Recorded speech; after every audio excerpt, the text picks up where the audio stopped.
राधे राधे दोस्तों, कैसे हो आप सब। आई होप आप सभी बहुत ज़्यादा अच्छे होंगे। तो मेरे चैनल में आप सभी का बहुत ज़्यादा स्वागत है। तो ज्येष्ठ मास अत्यंत पावन और मंगलमय होता है दोस्तों। और शास्त्रों में और पुराणों में बताया गया है कि इस ज्येष्ठ मास में प्रातःकालीन स्नान दान और तर्पण का विशेष महत्व होता है। और इसी समय ज्येष्ठ मास में जुड़ी हुई कुछ सुंदर पौराणिक कथाओं का हम श्रवण कर रहे हैं। और दोस्तों, तो चलिए आज हम कथा अध्याय ज्येष्ठ मास अध्याय महात्म का 5वां अध्याय का आरंभ करते हैं। महर्षि कहने लगे कि हे स्कंद जी, स्त्रियां सौभाग्य के लिए ज्येष्ठ मास में कौन सा व्रत करें और क्या दान करें, सो आप कृपा करके कहिए। तब स्कंद जी बोले कि किसी समय कैलाश पर्वत पर भगवान शिव जी सुख से बैठे थे। तब पार्वती जी हाथ जोड़कर और प्रणाम करके शिव जी से कहने लगी कि हे शिव, हे शंभु, हे सर्वज्ञानी, हे सर्वदाता, और मेरे समान ऐश्वर्य सुख और सौभाग्य जिस उपाय के द्वारा अक्षय हुआ है, और हे कृपा निधान निधि, मैं आपके साथ मैं अजर अमर होकर रहूं। एक समय जब तप से गर्वित होकर सावित्री ने अपने स्वामी का गृह त्याग और समस्त लोगों को श्राप दिया, उस समय आपने सावित्री को मना नहीं किया। और वह ब्रह्मा से कहने लगी कि हे निर्लज्ज, बकरी के गले में बिना दूध के निरर्थक दूध के समान प्राणों का त्याग कर। इस प्रकार सावित्री के वचनों को सुनकर ब्रह्मा जी को बहुत का मुख क्रोध के मारे लाल हो गया, और वे कहने लगे कि हे मृड, तुम पृथ्वी पर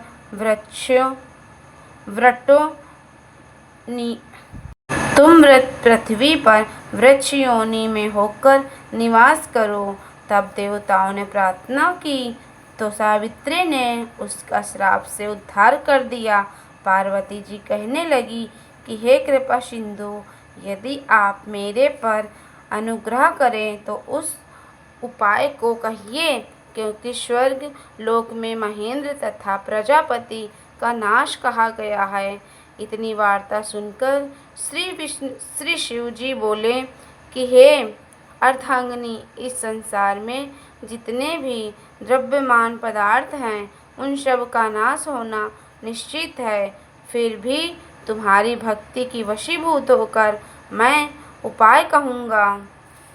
हे भद्रे, ज्येष्ठ मास के शुक्ल पक्ष की तृतीया को स्नान कर नियम में तत्पर रहकर विधि पूर्वक श्रेष्ठ रंभा व्रत को करना चाहिए।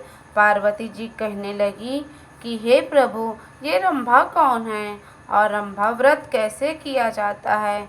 तब शिव जी कहने लगे कि हे अर्धांगिनी, जब ब्रह्मा जी के श्राप से सावित्री वृक्ष हो गई, तब यह रंभा केदली और कर्पूर नैनी नाम से प्रसिद्ध हुई। तब क्रोध से संतप्त होकर सावित्री ने अपने पिता के आदेश से ज्येष्ठ मास में स्नान दान आदि 5 वर्ष तक किया। तब ब्रह्मा जी प्रसन्न हो गए और ज्येष्ठ शुक्ल तृतीया को सावित्री के सामने प्रकट होकर ब्रह्मा जी ने पृथ्वी से बहुत ही दुर्लभ वरदान दिए। उनको तुम सुनो। ब्रह्मा जी ने सावित्री से कहा कि हे शुभे, तुम संसार के कल्याण के लिए अंश से रंभा अर्थात केला हो जाओ। तो जो ज्येष्ठ मास में तुम्हारी ज्येष्ठ पूजन करेगी, उनका सौभाग्य सुख और संपदा अक्षय होगा। ऐसा कहकर ब्रह्मा सावित्री के साथ स्वर्गलोक को चले गए। तब शिव जी कहने लगे कि हे सावित्री, के श्राप की कथा तुमसे कही। अब संक्षेप में रंभा व्रत की विधि तुमसे कहता हूँ। ज्येष्ठ मास की तृतीया के दिन बाग या अपने घर के में केला का पेड़ लगाओ और पंचामृत, रंध, पुष्पमाला और कपूर, पवित्र शीतल खुशबू से वर्षित जल आदि से प्रतिदिन वृक्ष का सिंचन आदि करें। सुंदर वन को बनाकर उसके मध्य में कलश स्थापित करें और विविध प्रकार के सामानों से पूजन करें, नैवेद्य अर्पण करें और अपनी शक्ति के अनुसार ब्राह्मणों को भोजन कराएं और स्वयं हरिवंश भोजन कर गीत, वाद, पुराण, कथा श्रवण करें और भजन कीर्तन द्वारा देवता के सामने जागरण करें। इस प्रकार केदली वन में बैठकर नित्य प्रतिदिन पूजन करें। समस्त कामनाओं वाले मनुष्य इस प्रकार मास व्रत, ज्येष्ठ मास व्रत को करें। जब एक मास पूर्ण हो जाए तो आचार्य को बहुत सा धन देकर दूध वाली गौ का दान दें और यथाशक्ति हवन कराकर ब्राह्मणों को दान दक्षिणा देना चाहिए और अपनी शक्ति के अनुसार शर्करा युक्त खीर से ब्राह्मणों को भोजन कराएं। इसके पश्चात विसर्जन कर पारण करें और गरीब व निसहाय को बहुत सा अन्न दान दें, प्यासे को पानी पिलाएं और राह चलते हुए किसी गरीब आदमी को यथाशक्ति के अनुसार चप्पल दें।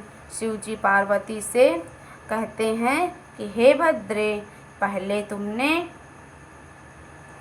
मुझको प्रसन्न किया था, इसीलिए मैंने ये रहस्य तुमको बताया है। इस व्रत को विधि पूर्वक करो, तुम मनोवांछित फल तुम्हें मिलेगा।